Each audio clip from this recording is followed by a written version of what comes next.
You're listening to the Generational Wealth Through Commercial Real Estate podcast. Your host, Will Smith, is a former NFL player that found his passion in commercial real estate.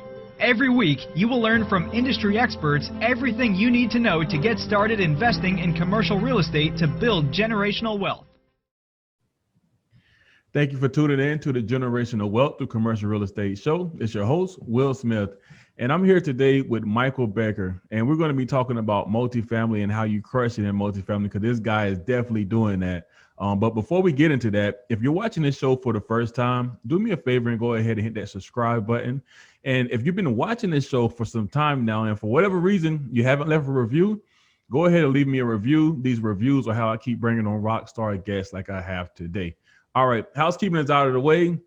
Today's host is Michael Becker. He is a principal at SPI Advisory LLC and has SPI Dallas, Texas office. Under Michael's leadership over the past 8+ years, SPI Advisors has acquired approximately 10,000 units in the DFW and Austin markets. So, it goes without saying that this guy is doing some pretty amazing things, and I'm pretty sure we're going to be able to get some good information for him today. So, Michael, how you doing today, man? Hey, Will, doing well. Appreciate you having me on. Absolutely, man. So, man, you got 10,000 under your belt right now, but obviously you didn't start there, man. So, tell us a little bit about who you are and how you got to where you at today. Yeah, no, I appreciate you having me on. So yeah, based in Dallas, Texas, and kind of started my my career really as a vendor in the business. I was a commercial real estate lender, so worked for some regional banks, and then Wells Fargo bought my bank in 2008. So used to loan on all the major income producing asset classes like office, industrial, retail. Last 5 or 6 years of my banking career just really focused on multifamily lending. Yep. And kind of through that process realized I was on the wrong side of all those deals. Better to be the borrower than lender. So started out, 10, 11 years ago now, started buying some single family houses kind of coming out of the Great Recession, ended up doing 16 rent houses and kind of realized that wasn't very scalable, and kind of looked back to what I was doing all day, every day at work, which was loaning on multifamily assets, and so kind of decided to make the transition over. So bought our first deal in 2013. It was a 120 unit deal in Garland, Texas, which is like a suburb of Dallas. And 10,000 units later, here we are talking, and it's been a heck of a good run. Nice. No, that's a pretty cool story, man. So you was doing the commercial lending, and you had experience with office and retail and multifamily. And then when you initially started investing, why did you decide to start with the single family rentals when you was doing commercial loans day in and day out? What was it about single family that made you jump into that first? At the time, with the benefit of hindsight, I didn't necessarily need to go I wasn't like rich by any means, but I had a little bit of money I saved up and lived below my means, and I could have, knowing what I know now, could have partnered with some people. But at the time, there wasn't quite the same prevalence of podcasts like yours, or I'm the co-host of the Old Capital Real Estate Investing podcast. We've been doing that for 6 years, or started my new show, the Multifamily Investing Show, with Michael Becker. So there wasn't all my handful of shows, yours, and the bajillion others out there. So yeah, I thought at the time that it was I could get my mind around buying a little 3-bed, 2-bath house. I think I paid the first house, I think I paid somewhere around $75,000 or $80,000 for it, and had to spend $10 or so thousand dollars renovating it. So I had $15,000, $20,000 of my own money out of pocket. So if I lost that $15,000 or $20,000, it wasn't going to be a good day, but it wasn't going to be the end of the world. And I wasn't going to be on the street corner.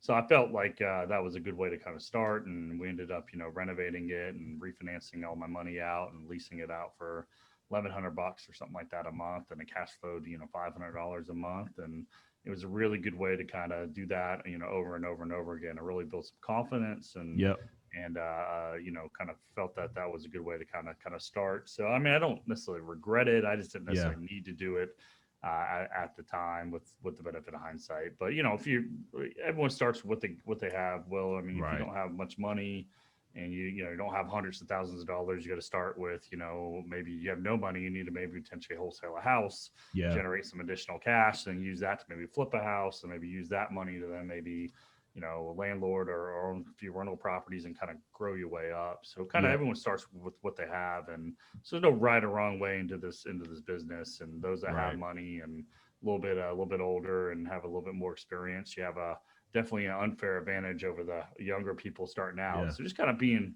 real about where you're starting is probably the best advice I can give anybody. Yeah. No, that's good stuff there. So you were doing the burst strategy before it was even a thing. Seemingly, I didn't quite didn't know what that was at the time. We're just kind of to be specific, what I was doing is I'd go get, say in that scenario, I bought it for 80,000, had 10,000 in capex. I would go get a $90,000 loan, and then I would pledge a 20% CD, and then so the bank had 20% collateral, but I had a 100% loan. And then when I go renovate it, I would get a higher refinance LTV if I did just a straight rate term refi, or you get a lower if it's a cash out refi. Right. Since I had a higher loan amount, it was able to get better on my refinance out. And that was a way. And then when I would pay the loan off, I get my CD back, and I'd go take that to do the next thing. So I really watched every dollar and tried to do every trick when I really started, because every dollar mattered, and I was trying to grow and scale, and it really worked out pretty well. Got you. Okay, so you had a couple of rentals under your belt, and then you said, okay, let me just find a way to go bigger, because it just makes more sense, all the way around. What was it about multifamily that you liked over the other asset classes that you had experience lending on? When I was a commercial real estate lender, from about 2008 through 2010, I kind of didn't do a whole lot of loans. We did a lot of problem loan workouts. So all the loans we made the years before, we had to kind of figure out how we're going to get our money back. And really, when I noticed that you really experience, in particular in office and retail, that you don't have in multifamily, is there's things called TI and leasing commissions. So TI is tenant improvement allowance. Leasing commissions are the commissions you pay to the broker to bring you a lease. So typically you have about 6% in leasing commissions of the life of the revenue stream for the life of the lease. So if you're going to pay, supposed to paying $10,000 a month, $120,000 a year, times 5 years, take that times 6%, and that's what you owe in the commission to get that lease secured. As well as you might pay $15, $20, $50 a square foot in a tenant improvement allowance for that user to come reconfigure your space. And then when these spaces go vacant, you're not vacant for 30 days like you would be in a normal apartment building or less. You vacant for a year or maybe longer, depending on your situation. So it was a lot more capital intensive to do the commercial real estate, the retail and office specifically. And the apartments, like I said, as long as we're not doing a major renovation program, usually your vacancies are 30 days or less. And as long as you're not doing a renovation program, you're kind of clean the carpet, throw some paint on the walls, hose it down, get someone else in, and you move on. So you could just turn these units a lot quicker. So that really was a lot less risky to me. And then so the tax advantage is a little better on multifamily than other assets. So lending is definitely better with Fannie and Freddie loaning and supporting the multifamily industry, where they don't support the retail or office space. All those things just really kind of led it to make a lot more sense to me. Plus, I kind of just fell into like a niche of it, and it was a good transition from the single family into the multifamily, and with my professional background loaning on it all day, it really just made sense for me. Gotcha. No, that makes a lot of sense. I appreciate you, explaining it like that. So, man, let's talk about when you said, okay, multifamily is the way to go, and you said, okay, I understand that, but now there's A class, B class, C class, even D class. How did you decide what asset class to focus on? And I imagine over time that kind of changes as you become more savvy and you got different kind of investors you're working with. But when you first got started, what was it that you was looking for? Yeah, it's funny you say there's D class. There used to be D class, now no one ever calls it D class, which is funny, but that used to be a thing. Well, we started out, you start with what you can afford. And so what we could really afford was getting into the workforce housing. So predominantly Class C properties. And at the time that made a lot more sense at the time to me than necessarily does today. When we first started out, in Texas, where we focus, is you could buy 2013, you buy a brand new Class A deal for about a 5 cap. A B deal was about 6 to 6.5 cap, and a C deal was about 8 to 8.5. And, fast forward today, an A deal is probably, this might be high, honestly. It's probably about a 4.5. A B deal is about a 4.75, and a C deal is about a 5. And, put a value add component on it. Those cap rates even get lower than kind of what I just quoted. So what used to be a large spread between the top of the grade and the bottom of the grade has really compressed over time. So, we started doing a lot of like C class, so Texas, like 1960s or 1970s, generally for the year of construction. And then we went to the B class stuff, so I think kind of like 1980s. Then now what we focus on is kind of A to A minus, which is kind of generally 20 years or younger in the vintage. And it just, the cap rates being on top of each other, that just makes more sense. Plus us having a track record today where we had no track record when we started, the ability to track capital is much greater today. So it's been a evolution, kind of what we've traded up between a combination of those two things. Yeah. No, that makes a lot of sense. I mean, it really does. So when you found your first deal, how did you go about raising the capital for this deal? Because you haven't really done a deal yet at this point, and I'm talking on this because obviously a lot of my listeners are trying to get that first deal done. Sure. How did you, I guess, show the investors that, hey, I know what I'm doing. Let's go ahead and do this together. So I was fortunate from the standpoint, at the time I started, it was easier in certain respects and more difficult in others. It was easier from the standpoint that we bought our first 120 unit deal for, I think it was like 3.8 or $3.9 million. So, kind of high 20s, low 30s a door. Wow. Price per door. And, that thing, we sold it a few years later for $6.5 million. So I think that was, in the mid 50s or something a door. And I was traded a couple years after that for in the 80s a door. And it's probably worth $100 a door today. Good gracious. To kind of show the growth of the multifamily market in Texas. Yeah. But, the capital was a lot harder too, because we were just kind of coming out of the Great Recession. Everyone was so fearful, like, oh, bounce off the bottom. Are we going to go right back? So it was a little bit harder, but we had one equity source that my partner had from his prior employer. So it kind of really helped us in the first handful of deals. And then the fifth deal we did was our first true syndication. We had the first 4 deals. We just kind of had one-off high net worth, 2 different high net worth guys that helped us get our first 4 deals done. But the first real equity raise I did was $1.8 million. And I think we got 16 or 17 investors give us $1.8 million, and I had no idea how the hell we were going to get that done. And it was kind of scary. And you start kind of with friends and family, and started, really kind of leaning on the business experience that we had and the professional banking experience, my residential single family experience, and kind of transitioning that over. And we got some people to give us capital. I heard something I think is pretty good was, when you first start out raising money, it's kind of like the 3F rule, really. The first people that can be your investors, you got your friends, you got family, and you got fools, right? So people that know you well and people that don't know any better, those are the first people likely to give you money. So you just got to start with your network and then kind of grow out. And I think when you're preparing to get into this business, really kind of putting it together, some thought of who do you know that might be interested in this, and then start kind of putting that on paper, and then start having those kind of conversations ahead of time, ahead of having a live deal, and then go into networking groups and meetups and things like that whenever that's a thing again, which sounds like it should be upon us here in the near term. Getting out, get networked, and start expanding your connections in your database quite a bit, because people aren't going to come in, just straight cold and give you cash. It just isn't the way this works. You got to kind of work for it and work towards it.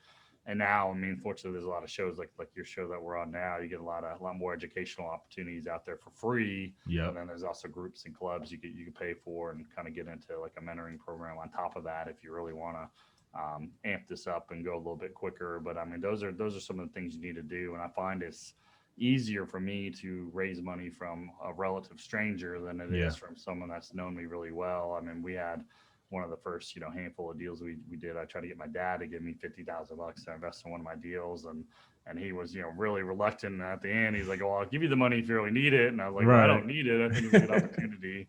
But if you think about it, well, he's thinking of Michael Becker, the 14-year-old punk kid that he raised, not professional persona that I've kind of grown into. So it's just easier in a lot of ways getting outside your immediate friends and family base. And most people you're gonna run out of money pretty quick if you just stick with the people that know you well. So you got to work on expanding that list. Yeah. No, that makes a lot of sense. It really does. And, just like you said, man, just kind of positioning yourself in the marketplace as an expert, especially if you're trying to go outside of your family and friends.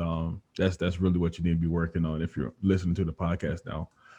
Okay, man. So tell me, obviously COVID just happened and we're still dealing with it. What advice would you give my listeners around underwriting their deals right now to just kind of be safe on what they're doing and what kind of projections they're throwing out there? Yeah, I mean, I think my lens of this topic is colored by the seat I sit in, which is from Dallas, Texas. Yeah. And we focus on Dallas and Austin, and not saying that COVID hasn't impacted our markets, but it's been relatively muted, the impact on the Texas markets. And I'm sure if you're sitting in Manhattan or San Francisco, that perception is a little different than what I'm going to talk about here right now. So I think that, really focusing on kind of your metro and your areas, and if you some of the more impacted areas, you need maybe be a little bit more conservative in your kind of your vacancy and your rent growth, or maybe your rent decline the first several years, or concessions. Yeah. But, I think generally being a little bit more muted on rent growth and a little bit more conservative on your physical occupancy and your collection loss. Those are certainly some things, and the agencies have put in COVID escrows. So you typically, most loans now have 9 months of principal and interest payments as an additional reserve until you hit certain hurdles and kind of clear them, and they'll eventually be released. So I think those are some pretty, the lenders are being conservative in the way they underwrite these deals. So I don't think they're going to likely let you get into too much trouble. And I think, honestly, that the markets like San Francisco and New York, I think the deal volume is, a fraction of what it was kind of pre-COVID.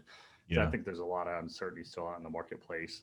Those owners that aren't forced to sell, which is pretty much everybody, because there's, rent eviction moratoriums and lender forbearance on payments and foreclosures and all this stuff. So I don't think we're really kind of seeing the real economic fallout yet. So I think that day is going to come, and it might be in 2021, or maybe it's in 2022. But at some point, the gravity is going to set in, and there's going to be some of those markets have to have these deals clear, like New York or San Francisco. So whenever those markets clear, I think that's when you kind of see the pricing get reset, and then we'll start over and kind of move forward. But in Charlotte and Atlanta and Dallas and Phoenix, I don't know how much, if anything, the pricing has certainly accelerated in the markets I'm looking at. Kind of stayed flat for most of 2020, and then kind of at the end of 2020 and into 2021 now, that we're kind of, halfway through Q1 2021, I think, we're seeing these cap rates compress. And that's really a function of these interest rates are so darn low that, honestly, you're able to borrow more money at lower rates, even with the COVID escrows, that your returns are looking even stronger. So these prices are going up and cap rates are going down kind of in real time as we record this. Yeah. Now, because you was a lender, man, could you just tell my listeners the importance of interest rates and how they factor in when you're purchasing a property? Yeah, I mean, when we first started out doing these deals, as I kind of mentioned, the first deals we bought were probably in the 8+ cap range. And, on top of that, we had, maybe 15-20% upside on rental rates. And then, sometimes these deals didn't have any utility bill backs or RUBs in place. Yeah. So we'd have another, 10% or so upside and just kind of billing back utilities. So these deals had, heck of a lot of upside. But at the time, I mean, the capital markets or the debt market started kind of being unfrozen and getting a little bit more back. So we'd borrow money around 5%, and we'd have, a whole year of interest only. And we thought that was great and unbelievable. Yeah. And we thought that it would be, a good thing to lock in these 10-year fixed rate loans. And we would sell this loan at some future point, interest rates would be higher, and someone wanted to see my mortgage. And that turned out to be exactly wrong. And what happened was, 5 is now 3% today. Right. And, 1 year of interest only turned into 3, turned into 5, kind of over the last several years. So, you can pay 3% interest only for 5 years, or you can pay 5% amortizing, which would be like a 7%, debt cost is what we call it. So your principal, your monthly mortgage payment today is going to be half of what it would have been in, say, 2013 and 2014 per dollar borrowed. Wow. So that really has just driven these cap rates down. Yeah. And then, the rental rate growth has been really strong. So people are paying more for that same dollar of income because they're expecting that the future rental rate growth is going to be higher than what we thought in 2013. And Yeah. so they're paying more and more for these things. So the cap rates have kind of compressed or gotten lower.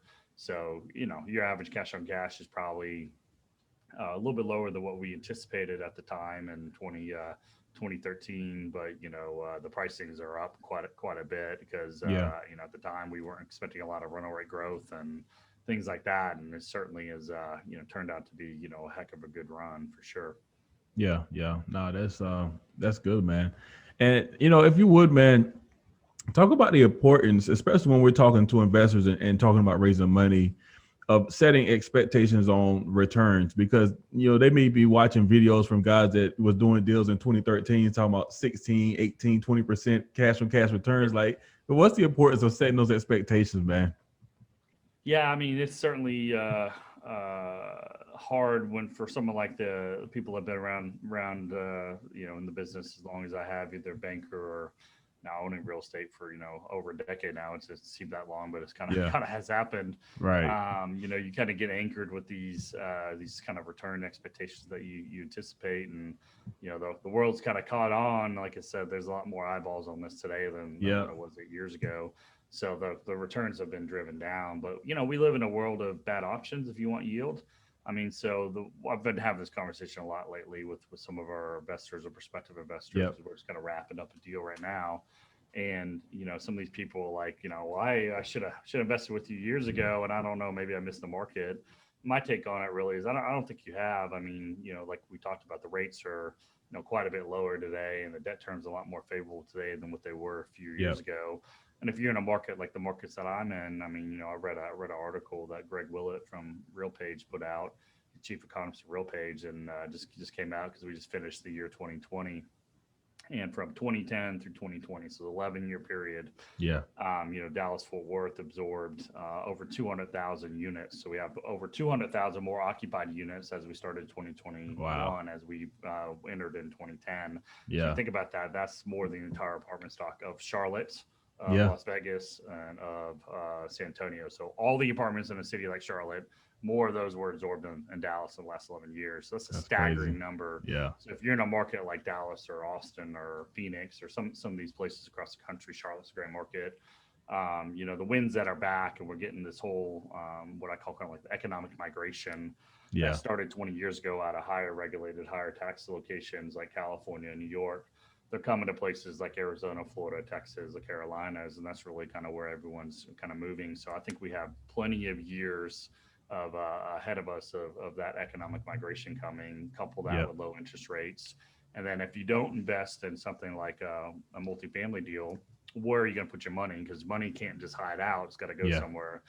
So you put it in the checking account, and you earn less than 0.5%. If you're in a high interest rate money market account or something like that, so you get basically no yield. You can put it in like the bond market that also has no yield, and then if interest rates go up, then your bond price goes down.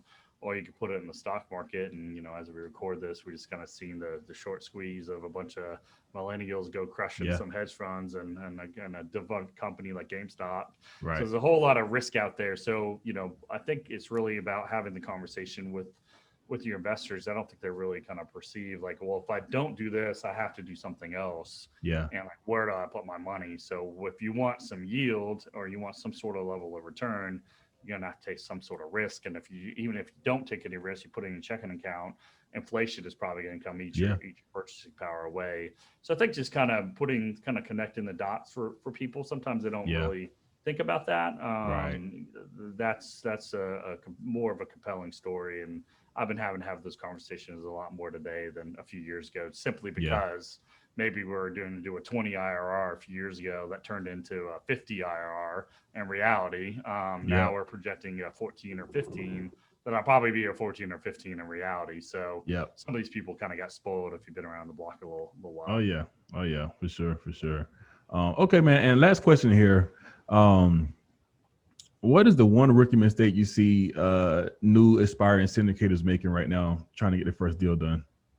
Yeah, I mean, I think people don't pay attention to kind of the risk-adjusted returns when they're doing some of these deals. So people, from a passive, also honestly from both the passive and a sponsor side. So from a passive investor, if you're looking at two different deals in two different cities, but both apartment deals, and one's a 14 IRR and one's a 16 IRR. A lot of people will graduate to the 16 IRR, but if the 16's in a really high crime, lower socioeconomic area, is got an experienced sponsor to it. The 14 is in a nicer, better located deal. It's got lower leverage and more experienced sponsor. All these returns aren't necessarily equal from the risk you take. So, I consider the level of risk you're taking to get that extra 2%. Is it really worth it? I think a lot of people just kind of look at the number and irrespective of risk when they're making their investment decisions. So that'd be something I would certainly focus on from a limited side. From a sponsor side, I think one of the biggest risk a lot of people take, they really, besides kind of what I just mentioned, maybe taking a little too much structure risk by having a lower or lesser located deal. But maybe some of these people have been, not so much today, but if you like say a year ago, even a lot of people would put these high leverage bridge loans on that started kind of coming back from debt fund markets. So, kind of putting a little bit more leverage than the deal should really kind of have, or maybe you layer in some sort of preferred equity or mezzanine debt on top of your common equity to really kind of get that return high enough to go track the capital. But you have one little hiccup, then you get yourself in some trouble. So I think that is certainly something. Some of these people are kind of financially engineering a deal that probably shouldn't really work at that price. With some financial engineering, they can make the returns look good, but you're taking undue risk by the way you put the deal together.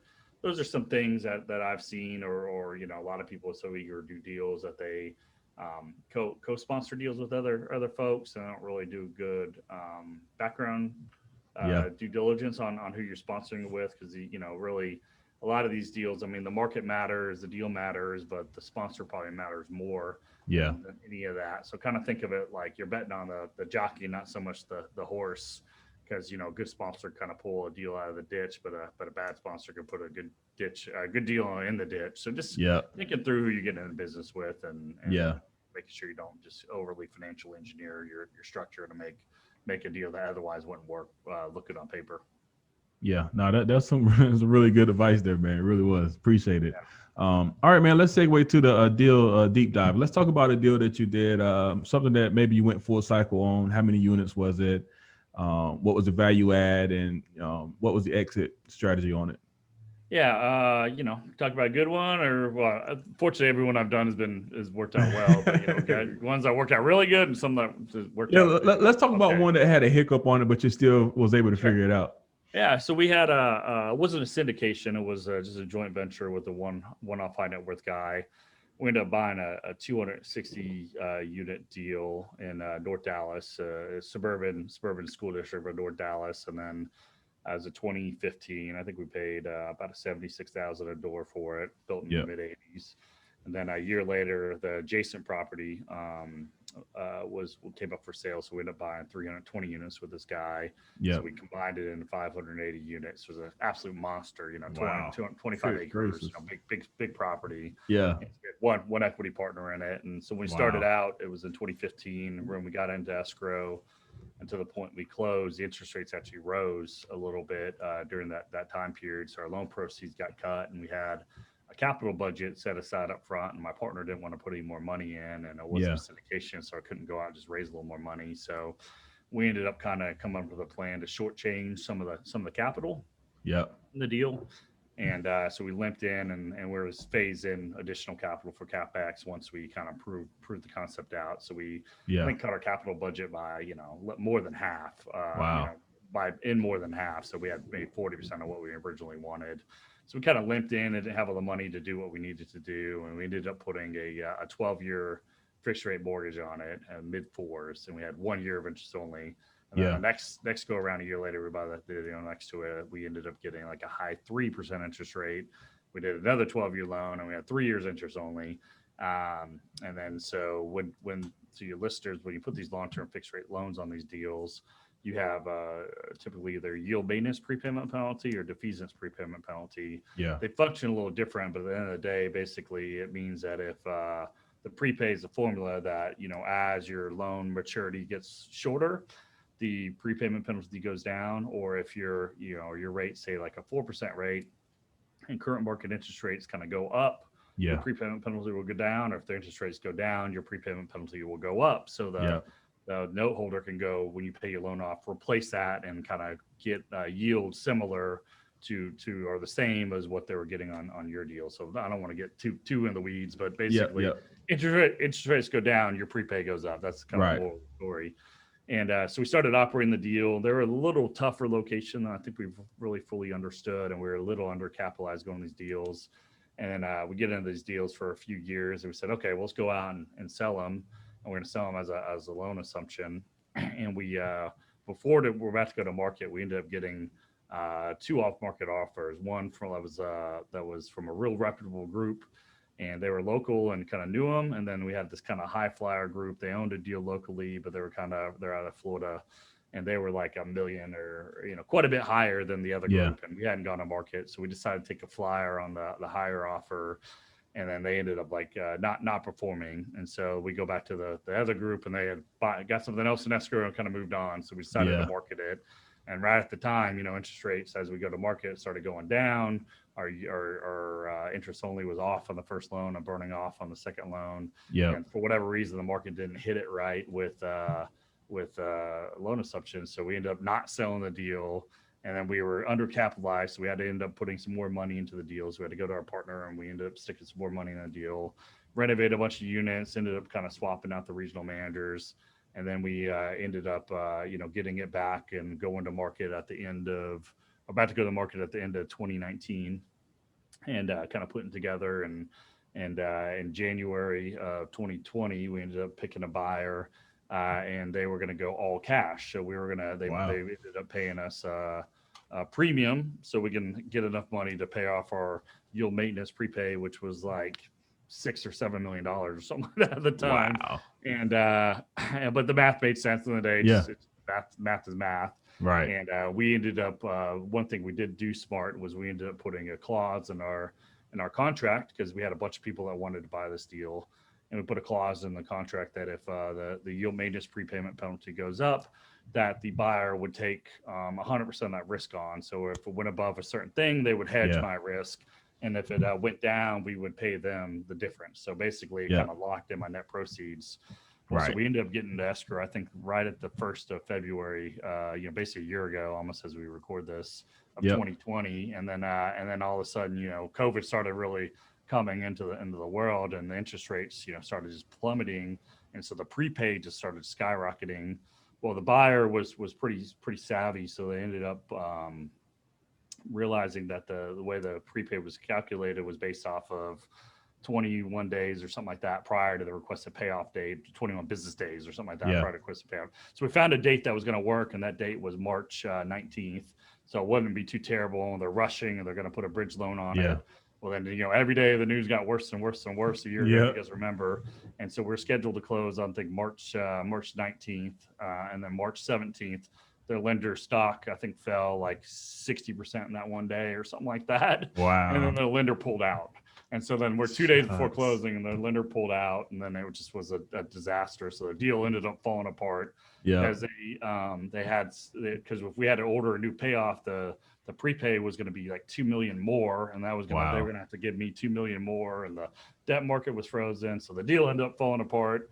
And so then over the summer last year, we ended up getting another group in off market. They ended up assuming our mortgage. I ended up taking about $1 million less in net proceeds, about 3.5% or so of the net proceeds lower. And we ended up selling it in October of 2020. So I tried to sell this thing 4 times. The 4th time it finally went through, and we ended up making about a 1.8 multiple. So $1 turned into like $1.80 over about a 4 or 5 year period. Nice. So the deal ended up certainly was a good result. It wasn't my best result by any stretch of the imagination. And we had a whole lot of challenges along the way, and all these different physical issues and stuff like that. So some of the morals of the story really is a couple things I took away from it. It really just crystallized making sure you put the right type of debt on your deal, and if you want to get in and out of these deals, really making sure that you can kind of match your maturity with your hold period, or certainly there's nothing wrong with fixed rate mortgages, but I'm kind of getting allergic to yield maintenance right now. I don't want any yield maintenance on me it really handcuffs your ability to get in and out of these deals. So it's really watching that yield maintenance. I think that's certainly a lesson. Lesson number 2 is when we had a high flyer group or a more reputable group, we kind of took the high flyer and that came back and bit us, So sometimes a bird in the hand's better than 2 in the bush, right? Right. And then, at the end, really, I felt proud of ourselves that we didn't panic and we stuck with our plan. We had the first group kind of blow up and then we just really focused on it and ultimately ended up getting out. And it wasn't quite as good as we really wanted, but it, was close enough and we decided just to take it and move on. So those are just some of the lessons that we learned. And, I think staying calm and collective and kind of sticking with it, over a long period of time, as long as you don't have any, fatal errors, it'll kind of work out at the end of the day. Right. No, that was a really good example, man. A lot of stuff you don't hear people talking about, but it happens, man. So I appreciate you sharing that. Now, real quick, man, before we go into the last segment of the show, obviously you have 10,000 units under your belt. What tips can you give guys around getting their offers accepted when they're in a multiple offer situation? I think the first thing to recognize it's a completely unfair business. A lot of this is who what chips you can trade. Those of us that have done 10,000 units have a very distinct advantage over those of you trying to buy your first deal. And just the way of the world. Right. And you're a commercial real estate broker now, right? So you see the other side of the transaction for me.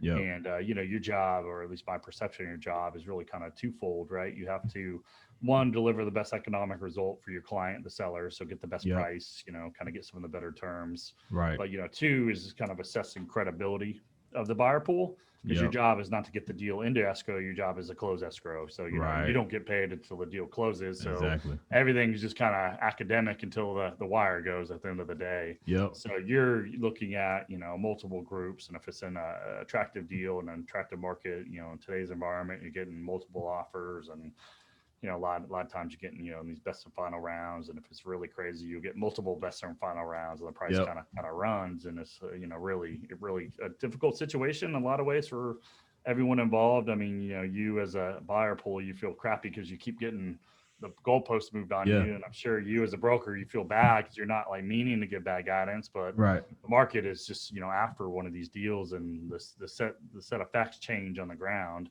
I'm sure all your clients are getting pissed at you for telling them it's this price today and another price tomorrow. It's just sometimes it's just kind of unavoidable. Yeah. I think for you, if I'm coming to you and I want to buy in the Carolinas and I don't know there, I'm going to come to you and just be transparent and honest about my situation. Either I own nothing or I own a whole bunch. And and what you need to do is I need to be able to portray to you that, hey, here's my equity, here's my debt, here's how we're going to manage it, here's how we're going to finance it, and this is why I can get the deal done, and maybe even provide some context for you that you kind of get a picture of who I am, and I'm a real person, and go sell that to the seller. And from there, I mean, sometimes it takes a few misses in the process to get your first deal.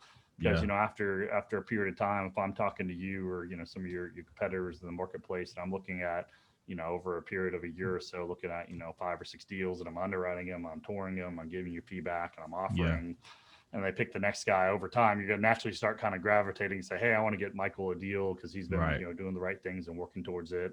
And eventually we kind of crack that code. And that's an extremely frustrating process along the way, but that's kind of really, really what it takes. And it's kind of putting your best foot forward and, being transparent and honest with the stakeholders and, the brokers and the sellers out in the marketplace. I think those are, over time, you'll eventually kind of crack the code and get your deal done.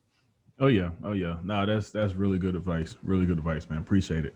All right, man. Last segment of the show, man. Lightning round. Okay. All right. What's the best advice you ever been given?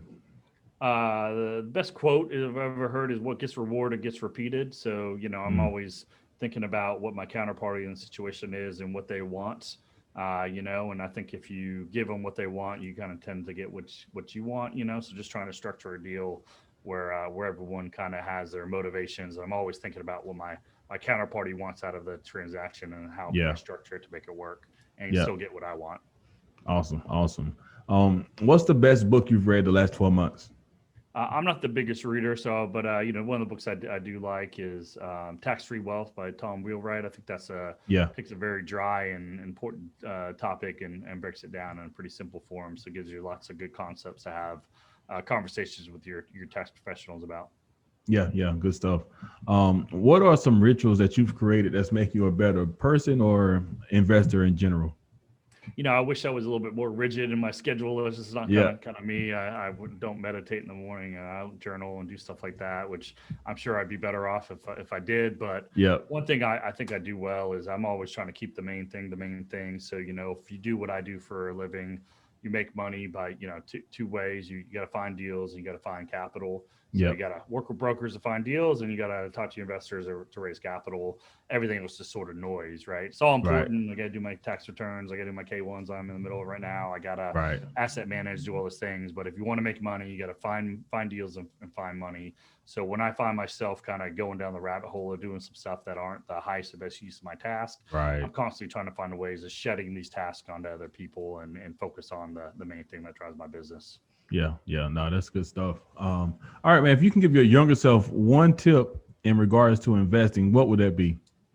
I think I did a lot of things right. Certainly could have done some things a little bit sooner, quicker, earlier, but just getting focused. I think that's hard when you're young, but if you could get really, really focused on one thing and become an expert in that one thing, return and returns are amplified and risk is reduced when there's expertise involved.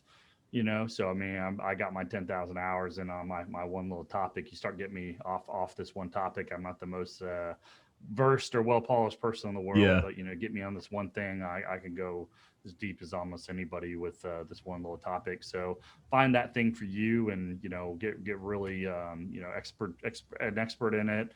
I got paid to get an education. A lot of people paid to get an education. So if you're coming out of the school, I think there's three really main, if you want to be a sponsor of apartments like I am, there's three main jobs you could probably go out and get a good education.